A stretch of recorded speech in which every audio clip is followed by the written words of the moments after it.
Friends, आज हम बात कर रहे हैं आईटी के दिग्गज खिलाड़ी विप्रो लिमिटेड की। विप्रो का रिजल्ट अभी हमारे सामने आने वाला है, लेकिन उसके पहले ही आंकड़े हमारे सामने आ चुके हैं कि कैसा रिजल्ट रह सकता है। ये बहुत ही शानदार आंकड़े और जिसके दम पे कह सकते हैं कि आने वाले समय में रिजल्ट के बाद यहाँ पे तेजी बन सकती है। पिछले दिनों की जो गिरावट है वो थम सकती है और नई तेजी बन सकती है। लेकिन बाजार को लेकर कुछ बुरी खबर है जिसको डिस्कस करेंगे। साथ में नया शेयर होल्डिंग पैटर्न हमारे सामने आ चुका है। बहुत ही ज़्यादा चौंकाने वाले आंकड़े निकल कर आए। किसने कितना इन्वेस्टमेंट किया है और क्या संभावना बन रही है विप्रो की। साथ में कंपनी अपने कारोबार को तेजी से आगे बढ़ा रही है। क्या इस समय में इन्वेस्टमेंट करना चाहिए विप्रो में? जो इसका टारगेट है लॉन्ग टर्म का क्या है उसको भी डिस्कस करेंगे। और क्या विप्रो वाकई में आने वाले समय में मालामाल कर सकता है? जिस तरह से लगातार कंपनी डिविडेंड देती है, समय समय पर बोनस भी देती है, क्या विप्रो में निवेश करने पर हमें बहुत अच्छा रिटर्न मिल सकता है? सारी बातों को जानेंगे इस वीडियो के माध्यम से। लेकिन फ्रेंड, उससे पहले अगर आप पहली बार हमारे चैनल पे आए तो चैनल को सब्सक्राइब कर दीजिए, एक बेल आइकन दबा दीजिए ताकि जब भी नया वीडियो बने पहला नोटिफिकेशन आपको मिले। वीडियो पसंद आए तो लाइक शेयर जरूर कीजिए। चलो फ्रेंड, वीडियो स्टार्ट करते हैं। मैं हूं आपका दोस्त एस.बी. दवे और हमारे अपने चैनल ऑनलाइन कमाई में आपका बहुत बहुत स्वागत है। फ्रेंड्स, वेडनेसडे के कारोबार को अगर डिस्कस करें तो स्टॉक 559 पर था, जहां पे 0.20% की मामूली सी हमें तेजी देखने को मिली। लेकिन स्टॉक काफ़ी नीचे आ चुका है। यहाँ पे अब कंपनी अपना रिजल्ट पेश करने वाली है। 29 अप्रैल को कंपनी का रिजल्ट आएगा। अब रिजल्ट के पहले प्रभुदास लीलाधर ने इसके आंकड़े पेश किए और प्रभुदास लीलाधर ने जो आंकड़े दिए वो बहुत ही अच्छे हैं, शानदार है। और प्रभुदास लीलाधर ने जो अनुमान लगाया उसके हिसाब से विप्रो को 3194.6 करोड़ रुपीज़ का प्रॉफिट हो सकता है। और ये जो प्रॉफिट है इसमें 7.5% की क्वार्टर ऑन क्वार्टर बेसिस पे बढ़त देखने को मिल सकती है और 7.4% की ईयर ऑन ईयर बेसिस पे बढ़त देखने को मिल सकती है। और इनका जो नेट सेल्स है वो 1.9% से क्वार्टर ऑन क्वार्टर बेसिस पे बढ़ सकता है और 27.5% ईयर ऑन ईयर बेसिस पे बढ़ सकता है। और इनका नेट सेल्स 20,709.5 करोड़ रुपीज़ रह सकता है। तो ये अनुमान लगा है प्रभुदास लीलाधर ने, जो बहुत ही शानदार है। और यहाँ पे इनका एबिटाडा जो उन्होंने बताया वो 2.1% बढ़ सकता है क्वार्टर ऑन क्वार्टर बेसिस पे और ईयर ऑन बेसिस पे 3.4% बढ़ सकता है। और जो अमाउंट निकल के आ रही है वो है 4,266.2 करोड़ रुपीज़ की। तो ये जो रिजल्ट की जो संभावना बनी है ये बहुत ही शानदार है। अगर ऐसा ही रिजल्ट आता है तो फिर विप्रो को कोई रोक नहीं पाएगा और ये संभावना बन सकती है। जिस तरह से हमने इन्फोसिस का अच्छा रिजल्ट देखा तो हो सकता है कि इस बार हम विप्रो का भी शानदार रिजल्ट देखें और फिर यहाँ पे तेजी बन जाए। जैसे कि आपने देखा होगा लगातार अपने बिजनेस को तेज़ी से फैलाने की कोशिश कंपनी कर रही है। एक यूएस फर्म को भी उन्होंने अपने में मिलाने की कोशिश किया, एक्वायर किया उन्होंने। एक कंसल्टिंग फर्म है कन्वर्जेशन और इसके लिए उन्होंने $80 मिलियन का निवेश किया है। तो अपने कारोबार को तेज़ी से बढ़ा रही है और इसलिए कह सकता हूँ कि वाकई में विप्रो आने वाले समय में कमाल कर सकता है। और इस मजबूत स्टॉक को तो आपको खरीदना ही चाहिए जो काफ़ी कम प्राइस में मिल रहा है। इसकी परफॉर्मेंस अगर हम देखें तो 347.52 वीक का लो है और 739.52 वीक का हाई है। फिलहाल स्टॉक 559 पर मिल रहा है। ऊपर के लेवल से काफ़ी ज़्यादा करेक्ट हो चुका है, एंट्री की जा सकती है। अब यहाँ पे हमारे मार्च के आंकड़े हमारे सामने आ चुके हैं शेयर होल्डिंग पैटर्न के। आप देखोगे तो प्रमोटर की होल्डिंग 73.02% थी सितंबर में, दिसंबर में 73.01 हुई, फिलहाल 73% ने किया। तो हर क्वार्टर में मामूली सी थोड़ी सी आपको गिरावट कम होती हुई दिखाई होल्डिंग में कुछ कमी दिखाई देगी, लेकिन वो कोई बड़ी संख्या नहीं है, मामूली सी है। सबसे अच्छी बात है कि कोई भी इनका गिरवी शेयर बिल्कुल नहीं है। अब बात करें अगर एफआई की तो 9.69% की होल्डिंग उनकी सितंबर में थी, दिसंबर में थोड़ी सी घटी यानी 9.34% हुई और मार्च में 8.12% हुई। तो एफआई की होल्डिंग थोड़ी सी घटी है, लेकिन डीआई ने शानदार होल्डिंग को बढ़ा दिया है, यानी बड़े फंड हाउस का निवेश बना है विप्रो में। 2.06% की होल्डिंग सितंबर में थी, उसको बढ़ा के 2.77 किया दिसंबर में। फिलहाल 3.24% तक पहुंच गई है बड़े फंड हाउस की होल्डिंग। अब अगर हम बात करें म्यूचुअल फंड की तो 1.94% की होल्डिंग सितंबर में थी, 2.65 हुई दिसंबर में, फिलहाल 3.13% की होल्डिंग हो गई है। तो हर क्वार्टर में म्यूचुअल फंड की होल्डिंग बढ़ी है। बात अदर्स की करें तो 15.23% की होल्डिंग सितंबर में थी, 14.82 हुई दिसंबर में, फिलहाल 15.64% की होल्डिंग है। तो ये शेयर होल्डिंग पैटर्न का इशारा है कि यहाँ पे म्यूचुअल फंड और बड़े फंड हाउस काफ़ी बड़ी खरीदारी कर रहे हैं और इसके पीछे वजह यही है कि उनको भरोसा है कि विप्रो कमाल करेगा आने वाले समय में। अब यहाँ पे जो लेटेस्ट अपडेट निकल कर रही है म्यूचुअल फंड की तो उसमें ICICI प्रू टेक्नोलॉजी डायरेक्ट ने 842.75 रुपीज़ का इन्वेस्टमेंट किया और 9.64% की होल्डिंग दी है। एक्सिस फोकस 225 ने 626.05 करोड़ रुपीज़ का इन्वेस्टमेंट करके 3.20% की होल्डिंग दी है।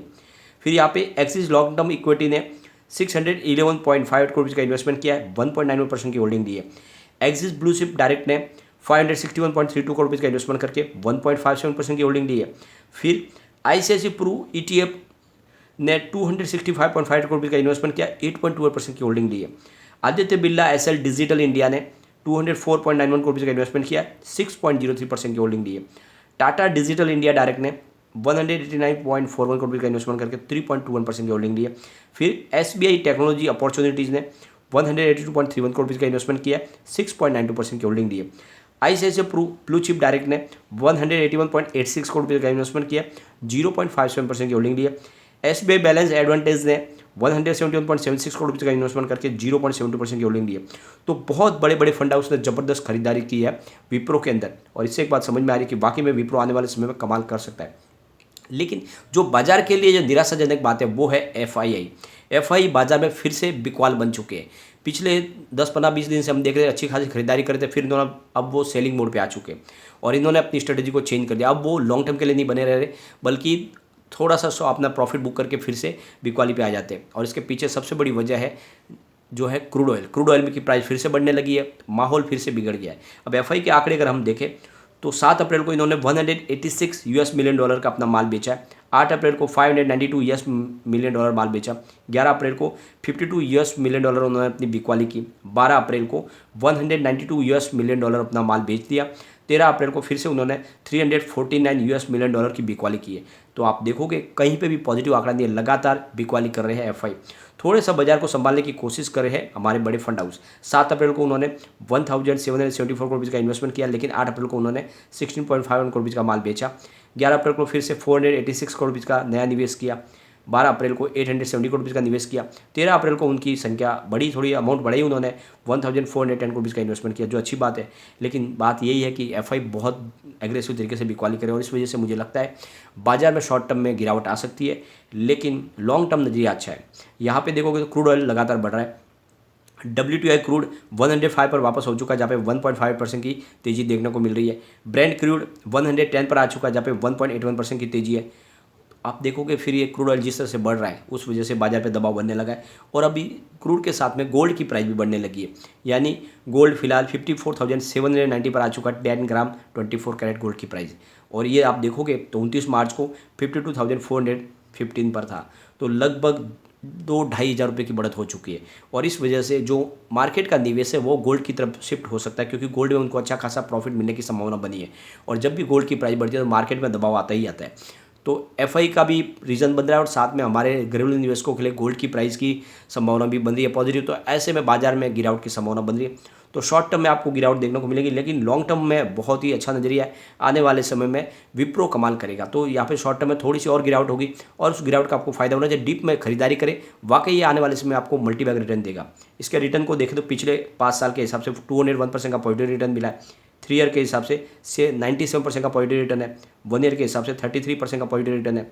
3 मंथ के हिसाब से 13% का निगेटिव रिटर्न है। 1 मंथ के हिसाब से 4% का निगेटिव रिटर्न है, और 1 डे के हिसाब से 0.09% की तेजी है। तो आप देखोगे 3 मंथ के हिसाब से यहाँ पे गिरावट है, और इसका आपको फायदा उठाना चाहिए। यहाँ पे कम्युनिटी सेंटिमेंट स्टॉक के साथ बना हुआ है। 94% बाय की कॉल है, 6% सेल की कॉल है, मतलब 100 में से 94% लोग इसको लेना पसंद कर रहे हैं। अभी एक बार इसके पिवोट लेवल को चेक करेंगे। यहाँ से अगर स्टॉक और स्लिप होता है तो 554 पर सपोर्ट पहला है, ये सपोर्ट टूटा तो 548 तक स्टॉक जा सकता है। जो तीसरा सपोर्ट निकल के आ रहा है वो 543 का है, और यहाँ पर स्टॉक नीचे गया तो फिर गिरावट की संभावना और बढ़ सकती है। अगर पॉजिटिव माहौल बनेगा तो 564 का फर्स्ट रेजिस्टेंस है, इसको ब्रेक करते ही 570 की प्राइस देखने को मिल सकती है, और यहाँ से स्टॉक और भागा तो फिर 575 तक जा सकता है। तो बिल्कुल मुझे लगता है कि आने वाले समय में इसमें तेज़ी बनेगी, और इसको लॉन्ग टर्म के लिए बने रहे। ये वाकई में आपके निवेश को कई गुना बढ़ा सकता है। जिस तरह से कंपनी अपने कारोबार को बढ़ा रही है, विप्रो बहुत कमाल करेगी। और फ्रेंड्स, आने वाला समय आईटी के नाम पे ही होने वाला है, और जैसे आपने देखा कोविड के बाद बहुत सारे कारोबार है जो शिफ्ट हो चुके हैं ऑफलाइन के बजाय ऑनलाइन में, तो ऐसे में इन कंपनियों का कारोबार बढ़ने वाला है। तो बिल्कुल निवेश करें, और मैं कहता हूँ उसको आप 5 साल के लिए एफडी कर लो। ये स्टॉक आपको 2000 का टारगेट दिखाएगा। बिल्कुल इसको आपको 5 साल के लिए एफडी कर लेना है। आने वाले समय में ये 2000 को आराम से टच कर सकता है। लेकिन फ्रेंड, कोई भी इन्वेस्टमेंट करने से पहले अपने फाइनेंशियल एडवाइजर से एडवाइस ले ले, या अपना खुद का रिसर्च करें, क्योंकि मैंने वीडियो आपके एजुकेशनल पर्पज के लिए ही बनाया। वीडियो पसंद आए तो लाइक शेयर जरूर कीजिए और चैनल को सब्सक्राइब कर दीजिए। Thank you friend.